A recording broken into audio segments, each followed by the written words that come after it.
आमानकर परित्राणकर्ता प्रभु ख्रीष्टंकर बहुमूल्य नाम प्रातः ज्योतिर समस्त दर्शक बंधु मानू मोर ख्रीष्ट प्रेम नमस्कार जनाए। प्रभुंकर पवित्र महानामर धन्यवाद हो। आज प्रभु आमान को ये अपूर्व सुजोग देले तांकर पवित्र वाक्यर किछि ध्यान करने आमानकर व्यवहारिक जीवन निमंते प्रभुंक वाक्यर किछि शिक्षा करने आसंतु आमने प्रभु को धन्यवाद देवा एवं आजर कार्यक्रम आरंभ कर आमने प्रार्थना करवा। हे प्रभु तुमर धन्यवाद होचु ये सुंदर सुजोग निमंते। आज तुमर वाक्य ध्यान कला बेले तुमर पवित्र आत्मा मान सहित कथा कहतु जेपरी प्रभु समस्त मंद अभ्यास मैंने पृथक रहिबो। प्रभु आमान को तुम्हें आज आशीर्वाद कर तुमर वाक्य आलोचना कला बेले पवित्र आत्मांकर प्रभु ज्ञान बुद्धि तुम्हें आमान को प्रदान कर। यही प्रार्थना जीशुंकर प्रिय नाम उत्सर्ग करुअछु आमेन। आज आमानकर समाज आमानकर मंडली एवं आमानकर देश जो समस्त समस्यार सम्मुखीन हेउछि आ सेथि मध्यरु विशेष करी गोटे बड़ गंभीर समस्या हला ता होछि मद्यपान। ख्रीष्ट विश्वासी भाव रे आपण एवं मु मद्यपान करिवा यथार्थ कि जड़े व्यक्ति प्रकार कथा कहले जीशु तो काना नगर रे जल को द्राक्षारस कले तेणु आउ जीशु तो द्राक्षारस कर लोक मान को देले आमे कहीं मद्यपान करवा नहीं। भाई भणी माने मद्यपान करने विषय रे बाइबल रे निषेध करा जायछि। गोटे देश रे शतकड़ा 30% लोक समाने मद्यपान करि थांती आ मद्यपान शिकार ही थांती। 2019 एवं 2021 मध्य नेशनल फैमिली हेल्थ ऑर्गेनाइजेशन से गोटे सर्वे करथिले आउ भारत रे शतकड़ा 22% पुरुष आउ समाने मद्यपान करते एवं ए मद्यपानर जो भयावहता तार तीव्रता एते बेसी पृथ्वी रे प्राय 9 लाख रु ऊर्ध्व लोक मद्यपान करने द्वारा से माने मृत्युवरण करिथांते।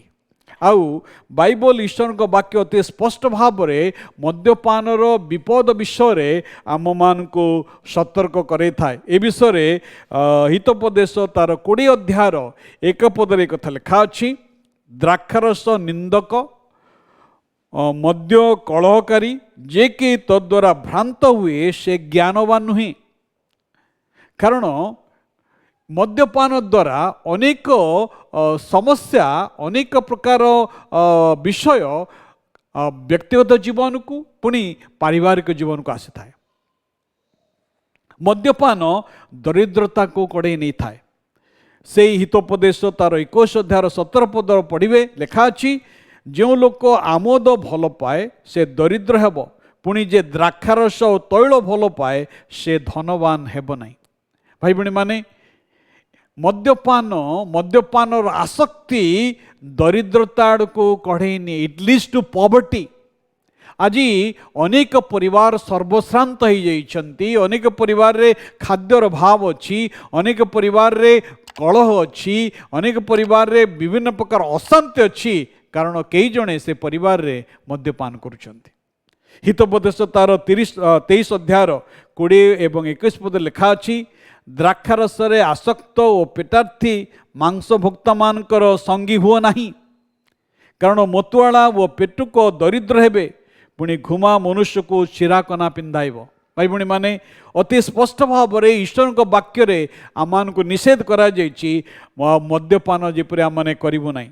मद्यपान आज अनेक व्यवसायी मानकर व्यवसाय को नष्ट करिछि। मद्यपान जीवन को नष्ट करे।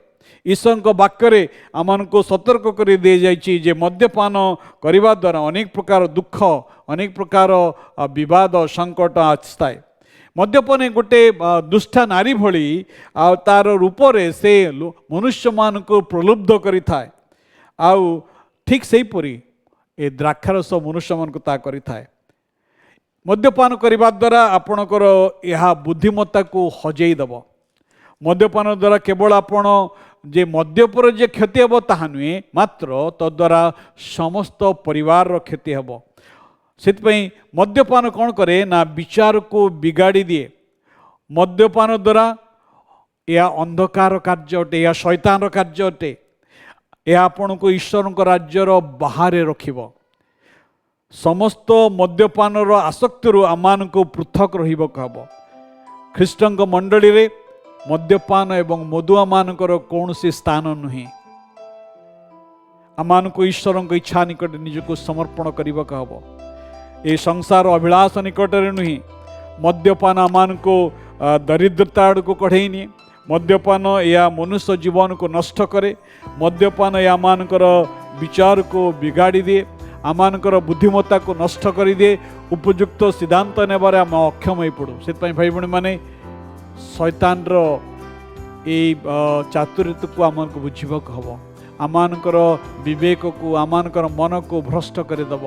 आमर बुद्धि चिंताधारा को नष्ट करदेव। से प्रभु आम को आह्वान दियंती जेपरि आमने ए समस्त मंद आसक्ति पृथक रही आमने प्रभुंकर सेवा पवित्रतार करिबा। प्रभु आमन को सहाय्य करंतु जेपरि आमने प्रभुंकर वाक्य अनुजाई ए जगत रे जीवन काटिबा। आसंतु आमने प्रार्थना करिबा। प्रभु धन्यवाद होचु तुमर पवित्र वाक्य अति स्पष्ट भाव रे आमान को समस्त मंद आसक्ति पृथक रही आह्वान देछि। हे प्रिय प्रभु आमान को तुम्हें सहाय्य कर। ए मंद जगतर समस्त मंद प्रलोभन तुम्हें आमान को रक्षा कर। प्रचारित वाक्य पर तुम आशीर्वाद जोग कर। ए प्रार्थना जीशुंकर प्रिय नाम रे उत्सर्ग करुछु। आमेन। एतले पिता परमेश्वरंकर असीम प्रेम, प्रभु श्रीष्ठंकर अनुग्रह, पवित्र धर्मात्मा परमेश्वरंकर चिरंदन शांति शक्ति एवं सुमधुर सहभागिता और चेतना आम मानकर सहित ख्रीष्ट प्रत्येक विश्वासी भाई भाई मान सहित यही समय ठूँ ख्रीष्ट जीशुंकर द्वितीय आगमन पर्यंत सदाकाल संगे संगे रही मंगल एवं उपकार करंतु। आमेन। समस्त को नमस्कार। ईश्वर आपण मान को आशीर्वाद करंतु।